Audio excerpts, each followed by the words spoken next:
বন্ধুরা, আমাদের প্রত্যেকের বাড়িতেই তুলসী গাছ রয়েছে।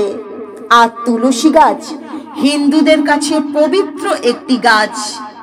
আমরা তুলসী গাছকে প্রত্যেক দিন তুলসী মা রূপে পূজা করি এবং রোজ তুলসী তলায় প্রদীপ জ্বালাই ও জল দিই। তুলসী গাছ বাড়িতে থাকার অনেক উপকারিতা রয়েছে, কিন্তু শাস্ত্রে এমন একটি বিশেষ মন্ত্রের কথা বলা হয়েছে।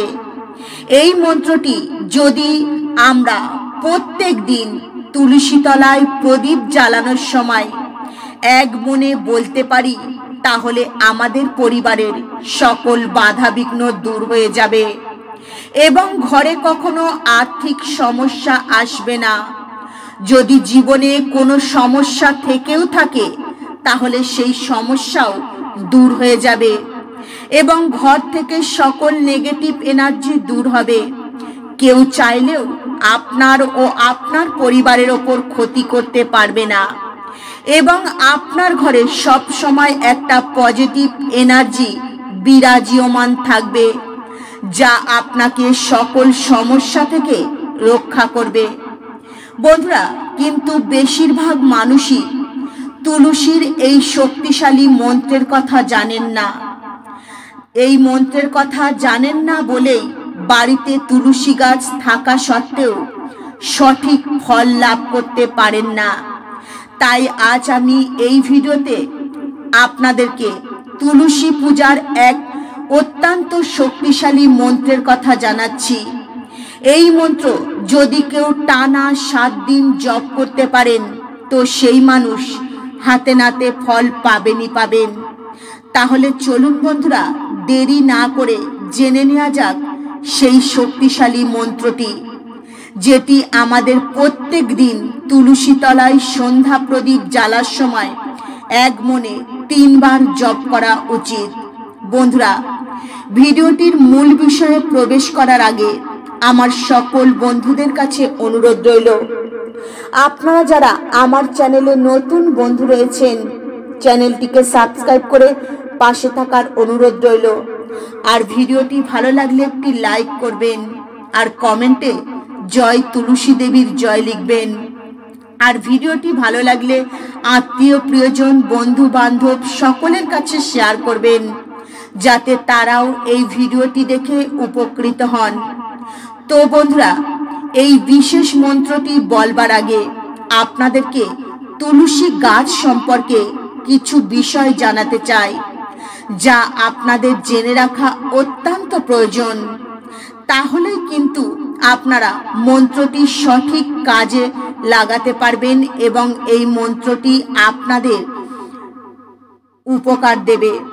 বন্ধুরা, শাস্ত্রে উল্লেখ রয়েছে মা তুলসী হলেন স্বয়ং নারায়ণের স্ত্রী এবং এই তুলসী গাছ বাড়িতে থাকলে অনেক উপকার হয়। বন্ধুরা, বিজ্ঞানও বলছে এই তুলসী গাছ কোনো সাধারণ গাছ নয়। এই গাছে অনেক ঔষধি গুণ রয়েছে এবং আয়ুর্বেদে বিভিন্ন ঔষধ তৈরির কাজে এই তুলসী গাছ একটি প্রধান অঙ্গ। বন্ধুরা, শাস্ত্রে উল্লেখ রয়েছে যদি কার্তিক অমাবস্যা তিথিতে তুলসী পাতা দিয়ে নারায়ণের পূজা করা হয়, তাহলে স্বয়ং শ্রীহরি আপনার বাড়িতে বিরাজ করবে এবং জীবনের সকল পাপ আপনাদের নষ্ট হয়ে যাবে। তুলসী গাছ এমন একটি গাছ যা দিন রাত 24 ঘন্টা অক্সিজেন সরবরাহ করে এবং যার ফলে তুলসী গাছ বায়ু বিশুদ্ধ রাখে এবং তুলসী গাছের চারিদিকে সমস্ত নেগেটিভ এনার্জি ধ্বংস হয়ে যায়, পজিটিভ এনার্জি সৃষ্টি করে। বন্ধুরা, পণ্ডিতেরা বলছেন যে বাড়িতে তুলসী গাছ থাকে সেই বাড়িতে কখনো দুঃখ কষ্ট থাকে না। সেই বাড়িতে সবসময় সুখ শান্তি বিরাজ করে এবং কোনো বিপদ সেই গৃহে পৌঁছাতে পারে না। এমনকি এটাও বলা হয়েছে যে তুলসীর সুগন্ধ বায়ু বাড়ির যে দিকে প্রভাবিত হয় সেই দিক পবিত্র হয়ে যায়। যেই বাড়িতে অসংখ্য তুলসী গাছ থাকে এবং নিত্য তুলসীর সেবা করা হয়, সেই বাড়িতে দেবদেবী বাস করেন এবং সেই বাড়ি তীর্থের সমান হয়ে যায়।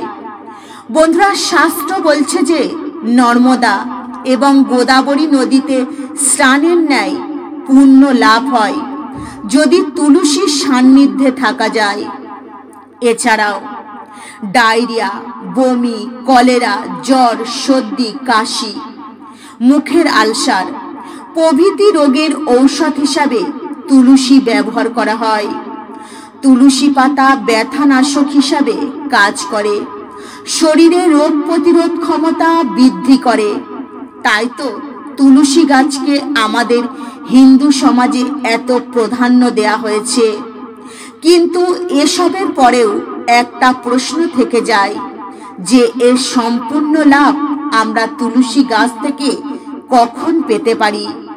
এবং সেই বিষয়ে শাস্ত্রে বলা হয়েছে যে প্রত্যেক দিন সন্ধ্যাবেলায় তুলসী গাছে প্রদীপ জ্বালিয়ে সন্ধ্যা আরতি করার সময় এই বিশেষ মন্ত্রটি অবশ্যই 3 বার জপ করতে হবে। তাহলে তুলসী মাতা অত্যন্ত প্রসন্ন হয়ে যাবেন এবং তুলসী দেবী কৃপা দৃষ্টি প্রদান করবেন। তাহলে চলুন বন্ধুরা, জেনে নেওয়া যাক সেই শক্তিশালী মন্ত্রের কথা।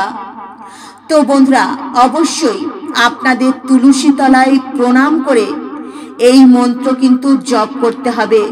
এবারে মন দিয়ে মন্ত্রটি শুনুন। ওং বৃন্দায় তুলসী দেব্যৈ প্রিয়া ওই কেশব বৈশ্বচ্চ বিষ্ণু ভক্তি প্রদায়িনী সত্যব্রতৈ নমো নমঃ। মা তুলসীর এই প্রণাম মন্ত্রটি 3 বার এক মনে জপ করবেন এবং তুলসী গাছে প্রদীপ ও ধূপ জ্বালাবেন। এই রকম যদি আপনারা প্রত্যেক দিন করতে পারেন তাহলে আপনার ঘর সব সময় সুখ শান্তি বিরাজ থাকবে। সকল আর্থিক সমস্যা আপনাদের জীবন থেকে দূর হয়ে যাবে। বন্ধুরা, সন্ধ্যাবেলায় একাদশী, দ্বাদশী, পূর্ণিমা, অমাবস্যা, শনিবার, মঙ্গলবার, রবিবার, বৃহস্পতিবার ভুল করেও কখনো তুলসী পাতা ছিঁড়বেন না। আর শুকনো তুলসী পাতা এখানে সেখানে না ফেলে জলে ফেলে দেবেন। বন্ধুরা, এই নিয়ম যদি আপনারা মেনে চলতে পারেন তাহলে আপনারা কিছুদিনের মধ্যেই মা তুলসী দেবী কৃপা লাভ করতে পারবেন এবং আপনাদের জীবনে সুখ শান্তি সমৃদ্ধিতে ভরে উঠবে এবং আপনার ঘরে ভগবান শ্রীহরি বসবাস করবেন।